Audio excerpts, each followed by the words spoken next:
এই ভিডিওটি মনোযোগ সহকারে শুনুন, তারপর আপনাদের মতামত কমেন্টে জানাবেন। ও বান্দা, তোর মাকে ডাকলে মা খুশি, বাবারে আব্বা কয়া ডাকলে খুশি, অথচ তোর মা বাবায় তোর হায়াত দেয় নাই, তোর কথা বলার শক্তি মা বাবায় দেয় নাই, তোরে হাঁটার শক্তি তোর মা বাবায় দেয় নাই, জবান দিয়া কথা বলার শক্তি তোর মা বাবায় দেয় নাই।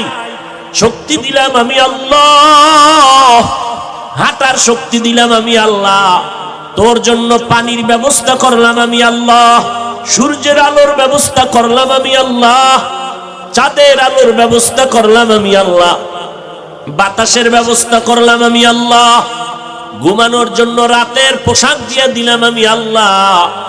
ও বান্দা, তোর আগুনের দরকার ব্যবস্থা করলাম আমি আল্লাহ, তোমার চলার জন্য রাস্তা দরকার ব্যবস্থা করলাম আমি আল্লাহ।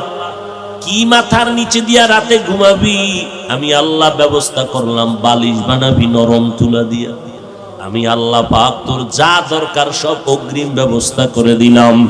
ও বান্দা, এত অন্যায় করেছো, তোর একটা মা ডাকের জন্য যদি মা খানা বন্ধ করে দেয়, ঘুম বন্ধ করে তাকায় থাকে কখন মা বলে ডাক দিবি।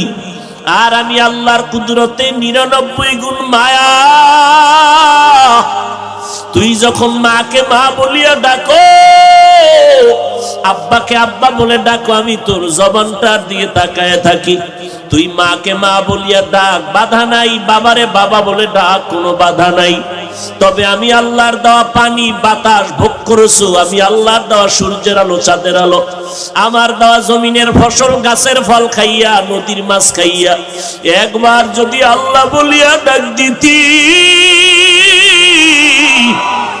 আমি আল্লাহর মোহাব্বতে যদি একবার আল্লাহ বলে ডাক দিতি, আমি 99 গুণ মায়ার দরজা দিয়া তোরে কুদরতের কোলে নিয়া আমি তোরে জান্নাতের ঠিকানায় নামটা লেখায় তোরে মাফ করে দিতাম। এই ভিডিওটি যদি ভালো লেগে থাকে তাহলে প্রিয়জনদের মাঝে শেয়ার করে দ্বীন ও ইসলাম কায়েম রাখবেন।